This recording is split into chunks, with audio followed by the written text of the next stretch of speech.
He says, if you want to keep the game fast and action-paced, why limit Marathon to a set amount of time? It's a balancing thing. It's you know, we liked how it worked very much in extreme conditioning and how the maps are balanced out this time around. It worked fairly well for Modern Warfare 2, but we you know, it still keeps it fast-paced. It just doesn't, you know, make it the be-all running first.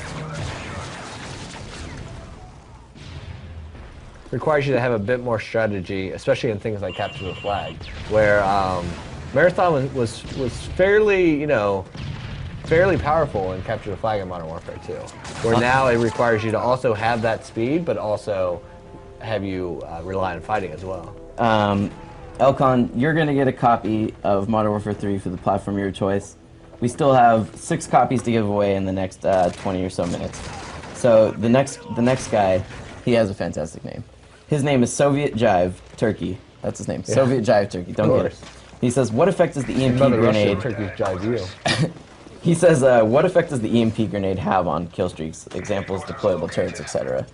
Is it that it destroys them, or...? Yeah, it'll take them out. Okay, it doesn't just temporarily disable them. Right. Where, you know, flash and stun have, like, effects on them, where EMP is designed to disable them.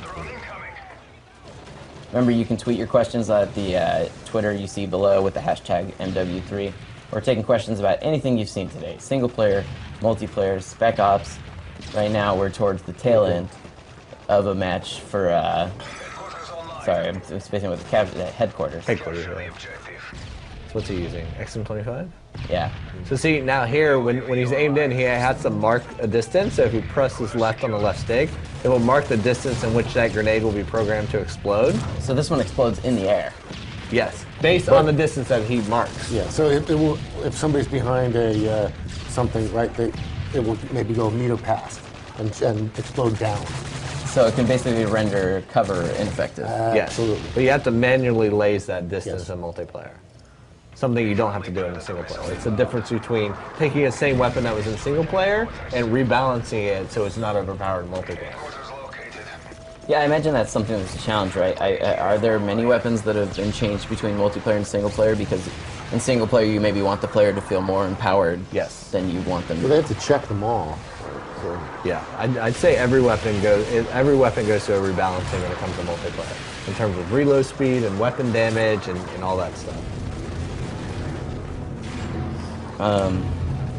So another Twitter question from, his name is I Hate to Sniper, says, in what ways did you change sniping